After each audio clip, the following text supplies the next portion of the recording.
各位街坊你好啊，又係我老夫子啦。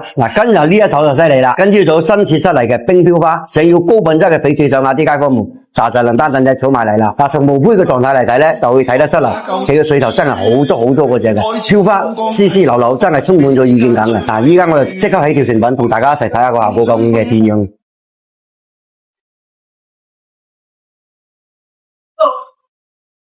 未拋光就已經感覺到啲光度啦。一拋完光成條爽下，佢呈現晒出嚟，仲犀利，搞掂，起晒膠咁啊！達到呢個種咧，我哋輕輕咁拋就得噶啦，搞掂。而家外圈嘅光感已經全部呈現晒出嚟，我哋只需要將內圈啲光拋埋出嚟就 OK 噶啦。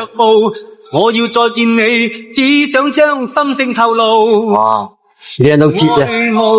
搞掂嗱，我哋依家扎輪攞去嗰邊睇下成品效果係點樣嘅。哇，你睇下，依家條成品就已經起好啦，神聖嘅冰底飄花就好似水草喺入邊一樣嘅靈動。事不宜遲，我哋即刻攞出去睇下自然光究竟企有幾靚。哇，自然光睇起身咧，佢成條上架咧係冰冰透透起晒膠感嘅，成條啲熒光感已經散發晒出嚟，兼且佢達到一分嘅厚度，尤其是啲花色好似識游動咁樣嘅。呢隻就真真正正係高貨嘅冰飄花嚟噶啦。自然光我哋又已經體現啦。好似呢種更高品質嘅冰飄花翡翠手架咧，喺老夫子工場呢度都仲會有好多噶。